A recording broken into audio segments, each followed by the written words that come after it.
कभी कभी ये हार किसी टीम को तोड़ नहीं देती बल्कि उसे लोहा बना देती है, जो इतिहास की दीवारों पर अपनी छाप छोड़ जाता है। यह कहानी है उस मुकाबले की जब भारत के दिलेर कप्तान सौरव गांगुली ने अंग्रेजों के घर में घुसकर लॉर्ड के मैदान पर ऐसा बदला लिया जिसे आज क्रिकेट का सबसे खतरनाक बदला माना जाता है। साल था 2002। मुंबई का वानखेड़े स्टेडियम खचाखच भरा हुआ था। भारत और इंग्लैंड के बीच वनडे सीरीज का निर्णायक मैच। माहौल बिजली सा था। भारत को आखिरी 3 गेंदों में चाहिए थे 2 रन। मैदान पर सन्नाटा था और सामने थे इंग्लैंड के ऑलराउंडर एंड्रू फ्लिपटॉप। 3 गेंदें 2 विकेट और भारत मैच हार गया। लेकिन हार से बड़ा जख्म था वो अपमान जो फ्लिपटॉप ने भारतीय सरजमी पर किया। अपनी टी-शर्ट हवा में लहराते हुए वो भारत के गर्व को चुनौती दे गया। उस पर भारत का बच्चा बच्चा जल उठा और सौरव गांगुली के दिल में वो आग जली जो बुझने वाली नहीं थी।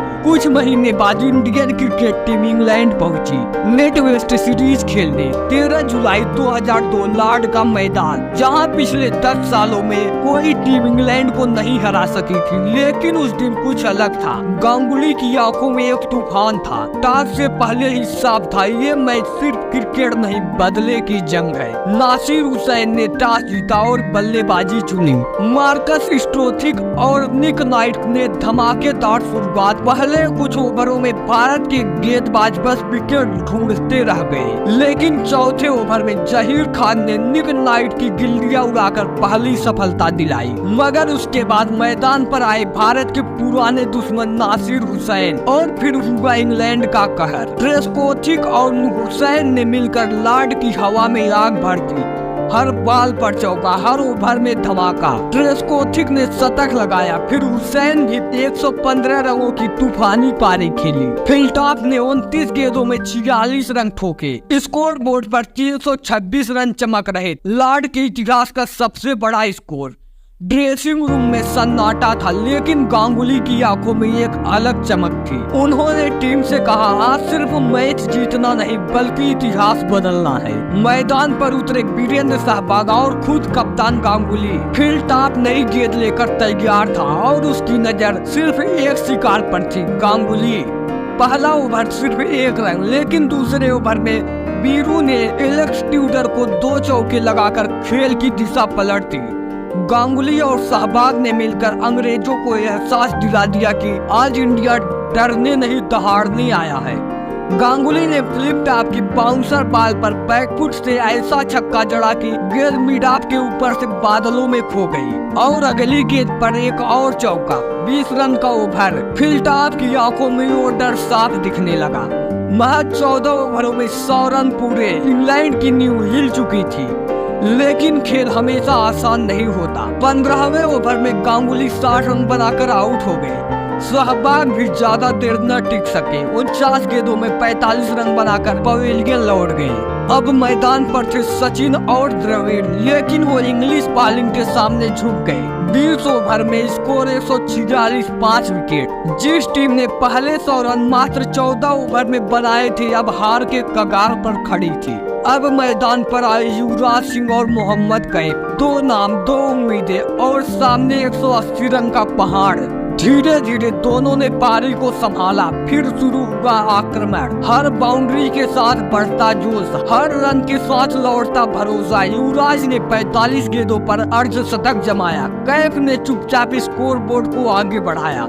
दोनों ने मिलकर टीम का स्कोर 266 रन तक पहुंचा दिया, लेकिन तभी युवराज कैच आउट हो गए। 69 रनों की पारी खत्म, पर जंग अभी बाकी थी। अब जिम्मेदारी थी मोहम्मद कैफ पर। हरभजन सिंह मैदान में आए और दोनों ने साथ मिलकर अंग्रेजों के माथे पर पसीना ला दिया। भज्जी ने फ्लिपटॉप पर छक्का मारा और स्कोर 300 के पार पहुंच गया। पूरा देश जश्न की हवा में झूम उठा, लेकिन फ्लिपटॉप ने वापसी की। हरभजन और अनिल कुंबले दोनों आउट। अब जरूरत थी 15 गेंदों में 12 रन। मैदान में तनाव, दर्शकों की आंखें थमी और स्ट्राइक पर थे मोहम्मद कैफ। आखिरी ओवर, फिलिप टॉप के हाथ में गेंद, पहली गेंद बाउंसर, कैफ ने बल्ला घुमाया, गेंद थर्ड मैन के ऊपर से चौका। पूरा लॉर्ड इंडिया इंडिया के नारों से गूंज उठा। फिलिप टॉप की आंखों में गुस्सा था। दूसरी गेंद सिंगल, अब स्ट्राइक पर जहीर खान। तीसरी गेंद डॉट, चौथी बाउंसर। जहीर खान किसी तरह बचाया। अब 2 गेंद 2 रन। पूरा भारत टीवी के सामने सांसें रोक कर बैठा था। 5वीं गेंद आई, जहीर ने बल्ला लगाया, गेंद कवर की ओर गई, थ्रो मिस। कैफ ने दौड़ लगाई और 2 रन पूरे।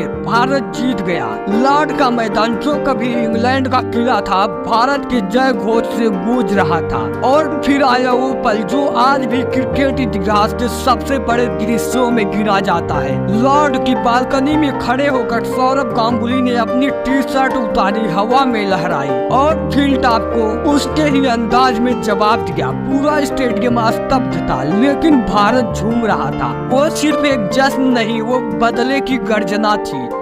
Mohammad Kaif 87 run not out, Yuvraj Singh 69 run और गांगुली वो कप्तान जिसने टीम में जान फूंक दी। उस दिन भारत ने सिर्फ मैच नहीं जीता, बल्कि आत्मसम्मान वापस पाया। गांगुली ने साबित किया कि वो सिर्फ खिलाड़ी नहीं, एक युग है, इसलिए लोग उन्हें बाप नहीं दादा कहते हैं। गांगुली ने वो टीम बनाई जिसे बाद में धोनी ने शिखर तक पहुंचाया, पर न्यूज़ गांगुली ने ही रखी थी। मैच फिक्सिंग के साए से निकालकर भारत को एक नई पहचान दी। लॉर्ड की उन बालकनी से उड़ती हुई गांगुली की टी-शर्ट आज भी हर क्रिकेट प्रेमी के दिल में लहराती है। वो याद दिलाती है कि जब बात आती है देश के सम्मान की तो भारत झुकता नहीं, बल्कि सिर उठाकर इतिहास लिखता है। जय हिंद दोस्तों, क्योंकि ये कहानी सिर्फ क्रिकेट की नहीं, ये कहानी है एक कप्तान के आत्मविश्वास की। मिलते हैं कल एक और शानदार वीडियो के साथ, तब तक के लिए नमस्कार।